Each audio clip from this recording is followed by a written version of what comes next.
اکرم میرے چچا کا بیٹا تھا۔ ہم آپس میں بچپن سے ہی مانوس تھے، لیکن اس معاملے میں جیت میری خالہ کی ہوئی۔ امی نے اپنی بہن کی خواہش کے آگے ہتھیار ڈال دیے اور پھر میری منگنی خالہ کے لڑکے سہیل سے ہو گئی۔ میں ایک مشرقی لڑکی تھی، اپنے والدین اور خاندان کی مجبوریاں خوب سمجھتی تھی۔ محبت کے جذبات اپنی جگہ، لیکن اب تو دل سے زیادہ دماغ کی بات مانتی تھی۔ کیونکہ منگنی کا اعلان ہو چکا تھا، لہٰذا اکرم آیا تو میں نے اس سے دوری اختیار کر لی۔ جانتی تھی کہ اس کو میری بے روحی سے صدمہ ہوگا، لیکن مجبوری یہ تھی کہ اب میں کسی اور کی ہو گئی تھی۔ بچپن کی پسندیدگی کو جاری رکھنا اب آگ سے کھیلنے کے برابر تھا۔ اس نے مجھ سے شکوہ کیا کہ میں بے وفا ہوں اور بہت مغرور ہو گئی ہوں۔ میں نے اس کو صاف صاف کہہ دیا کہ میری منگنی ہو چکی ہے، مجبور ہو، اب تم سے پہلے کی طرح نہیں مل سکتی۔ پہلے گھل مل کر باتیں کرتے تھے، مگر اب قصہ یہیں پر ختم ہو جانا چاہیے۔ اس پر وہ کہنے لگا، منگنی یا شادی سے کوئی فرق نہیں پڑتا، میں تم سے سچی محبت کرتا ہوں، اگر تم چاہو تو یہ محبت قائم رہ سکتی ہے۔ مجھ کو اس کا یہ فلسفہ سمجھ میں نہ آیا، لیکن میں حقیقتاً اس کو پسند کرتی تھی، لہٰذا اس کی باتوں میں آ گئی اور اس سے وعدہ کر لیا کہ جب تک میری شادی نہ ہو جائے ہم دونوں پہلے کی طرح ملتے رہیں گے۔ وہ آنکھوں میں آنسو بھر کے چپ ہو رہا۔ اس کے کچھ دنوں بعد گرمیوں کی چھٹیوں میں ہم کراچی میں اکرم کے گھر گئے۔ اس کی بہن نے زبردستی مجھ کو روک لیا، کہا کہ 2 ماہ بعد چلی جانا، ابھی تو زندگی تمہارے اختیار میں ہے، شادی کے بعد دوسروں کی مرضی کے تابع ہو جاؤ گی۔ اکرم کی بھی یہی خواہش تھی کہ آزادی کے آخری دنوں کو کچھ طول دینا چاہیے، پھر نہ جانے ملاقات ہو کہ نہ ہو۔ ان لوگوں کے اتنے اصرار پر میں بدنصیب وہاں ٹھہر گئی اور سب گھر والے واپس آ گئے۔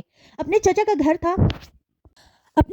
تھا، بھلا میرے یہاں رہنے پر کس کو اعتراض ہو سکتا تھا؟ چچی کی خوشنودی کی خاطر امی نے بھی میری زیادہ مخالفت نہ کی۔ اکرم کی حالت دیکھ کر مجھ کو اس پر بڑا ترس آتا تھا۔ وہ جو 8 سال سے کسی موقع کی تلاش میں تھا، اس کے پیار کا آخری مرحلہ شاید یہی تھا۔ اس نے مجھ کو انجان پن کی ایسی سزا دی کہ میں عمر بھر اس دکھ کو فراموش نہ کر سکوں گی۔ 1 ماہ میں وہاں رہی اور ایک بار جب غلطی ہو گئی تو اس کا احاطہ مشکل نہ رہا۔ جب پہلی بار شرم کی حد ٹوٹ جائے تو پھر دوشیزگی کے حسن کو بار بار لٹنے سے کوئی نہیں بچا سکتا۔ مجھ کو بھی میری نرم مزاجی کی سزا ملی۔ اب میں افسوس سے ہاتھ ملنے لگی میں نے اس کے آنسوؤں کے سامنے کیوں ہتھیار ڈال دیے، کیوں اتنی کمزور ہو گئی کہ جو مظلوم نظر آ رہا تھا وہی شیر ہو گیا۔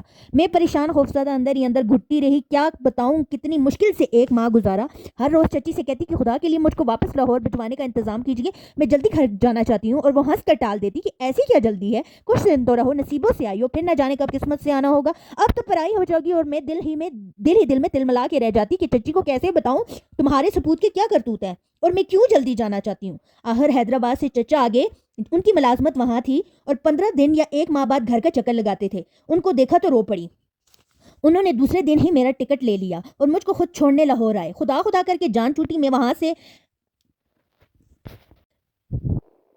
سے بھر پائی تھی۔ اب تو اکرم کے بارے میں سوچ کر ہی وحشت ہوتی تھی، تصور بھی نہیں کر سکتی تھی کہ وہ ایسا ہوگا۔ کاش میں اس کی نیت کو پہلے سمجھ لیتی تو کبھی اس کا اعتبار نہ کرتی۔ وہ اعتبار کے قابل تھا اور نہ ہی محبت کرنے کے لائق۔ افسوس میں نے کتنے غلط آدمی کو محبت کے لیے چنا تھا کہ نئے قسم کے حالات میں گھر آ گئی۔ میں قدرت کے اٹل فیصلوں کا شکار ہو چکی تھی اور ایسے جال میں پھنس گئی تھی کہ جس سے نجات ناممکن نظر آتی تھی۔ مجھ کو اپنے اندر نئی زندگی کا احساس ہوا تو چکر سا آ گیا اور میں بے ہوش ہو گئی۔ ماں بیچاری کچھ نہ سمجھی اور ہاتھ پاؤں مسلنے لگی۔ کچھ نے خیال کیا کہ شادی سے قبل لڑکیوں کو ایسے ہی دورے پڑ جاتے ہیں، شادی ہوتے ہی ٹھیک ہو جائے گی، مگر اصل حقیقت تو صرف میں ہی جانتی تھی۔ مجھ کو اب سوائے اکرم کے اور کوئی نجات نظر نہ آتا تھا اور وہی وجہ عذاب تھا، وہی رسوائی سے بچا بھی سکتا تھا۔ میں نے اس کو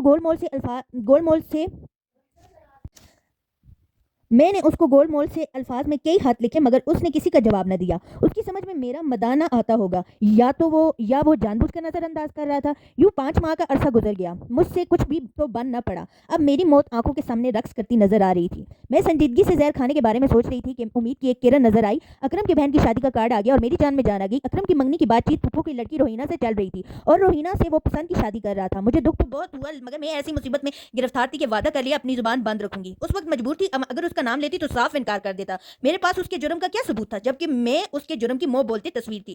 اس نے کئی ڈاکٹروں سے سر رابطہ کیا، مگر وقت بہت گزر گیا تھا، ہر طرف سے مایوس کن جواب ہی ملا۔ آخر اس نے اپنے بڑے بھائی سے رابطہ کیا۔ بھائی کی عزت اس کی بھی عزت تھی اور میں بھی کوئی غیر نہ تھی، اس خاندان کی عزت تھی۔ بڑے بھائی محزم نے بہت کوشش کی، ڈاکٹر نے یہی مشورہ دیا کہ کسی طرح 3 مہینے گزار لیں، پھر ہم بچے کو اپنے پاس رکھ لیں گے، آپ دونوں شادی کر لیں اور اپنے بچے کو لے جائیں، ہم یہی کر سکتے ہیں۔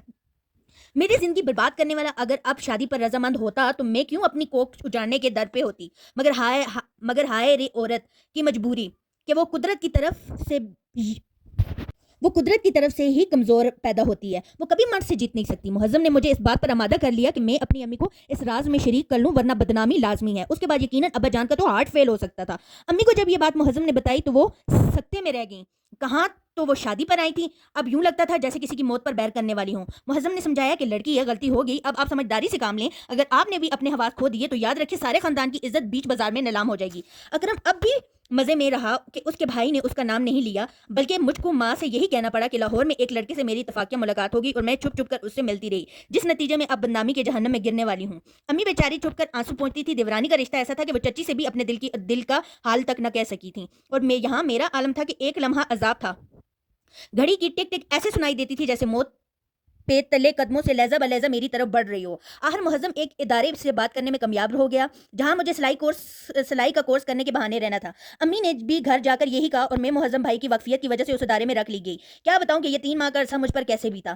میں سچ کہتی ہوں کہ اگر قیامت کا کوئی تصور کر سکتا تو میں یہی کہوں گی کہ قیامت جیسے سچ مجھ پر بیتی ہے۔ خدا خدا کر کے وہ دن آیا جب مجھ کو اس قید سے رہائی ملنی تھی۔ تکلیف روحانی تو اٹھا رہی تھی، اب جسمانی کر بھی تنہا برداشت کرنا پڑا اور موت کے سمندر میں غوطہ لگا کر پھر سے عزیز کی کشتی پر سوار ہو گئی۔ تیسرے روز میں گھر آئی، صرف 2 روز اپنے لخت جگر کو دیکھ سکی، وہ بھی چند گھنٹوں کے لیے۔ کیا بتاؤں ماں کی ممتا کیا ہوتی ہے، یہ ہر اصول اور ہر مجبوری سے بے نیاز ہوتی ہے۔ جب میں نے اسپتال سے رخصت ہوتے وقت آخری نظر اس پھول پر ڈالی جس کو میں ہمیشہ کے لیے چھوڑ کے جا رہی تھی تو مجھے ایسا محسوس ہوا جیسے کسی نے میرے کلیجے میں بہت سے خنجر گاڑ دیے ہوں۔ خاموشی سے آنسو پوچھتے ہوئے محظم بھائی کے ساتھ اسپتال کی سیڑھیاں اتر کر اسٹیشن آ گئی۔ سیٹ پہلے سے ہی انہوں نے بک کروا دی تھی۔ میں ایک لٹے ہوئے جواری کی طرح گھر چلی آئی، ہاتھ میں انڈسٹریل ہوم کا جعلی سرٹیفکیٹ تھا اور دامن بڑی متا سے خالی تھا۔ اے کاش میں اس وقت اپنی ماں کے گلے سے لگ کر رو سکتی، مگر ماں نے مجھے دیکھتے ہی منہ پھیر لیا اور میں اپنے گھر میں منہ چھپا کر بھی نہ رو سکی۔ آج میری شادی ہو چکی ہے، میرا شوہر بہت اچھا اور شریف انسان ہے، میرے 4 بچے ہیں، 2 لڑکے اور 2 لڑکیاں، مگر دل آج بھی اس دکھ کو نہیں بھولا۔ جب چاروں بچوں کو اکٹھا ایک جگہ بیٹھا ہوا دیکھتی ہوں تو ایک معصوم صورت آنکھیں موندے ہوئے سامنے آ جاتی ہے۔ ذہن سے اس تصویر کو بہت جھٹکتی ہوں، کاش میں اس تصویر کے نقوش دل و دماغ سے مٹا سکوں جو اس دنیا کی بحر بے گراں میں ہزاروں چہروں کے درمیان کھو چکی۔ میری ڈالی کا وہ پھول کس کی گود کا سنگھار بنا، زندہ بھی ہے کہ مر گیا؟ جب بھی محظم بھائی آتے ہیں میری نظر یہی سوال کرتی ہے، مگر وہ کسی بات کا جواب نہیں دیتے، بس خاموشی سے سر جھکا لیتے ہیں۔ اور اکرم تو آج بھی بہت خوش اور مطمئن نظر آتا ہے، جیسے اس کہانی میں اس کا کردار بس صرف ایک مہمان اداکار کی طرح تھا۔ مجھے اس سے بہت نفرت محسوس ہوتی ہے۔ ذہن ہر وقت ایک کبھی نہ ختم ہونے والے دکھ کی آگ میں سلگتا رہتا ہے۔ پانچوں وقت نماز پڑھتی ہوں، توبہ استغفار کرتی ہوں اور دعا کرتی ہوں کہ خدا معصوم لڑکیوں کو محبت کے اس جال اور مجھ جیسی ذہنی عذاب سے بچائے۔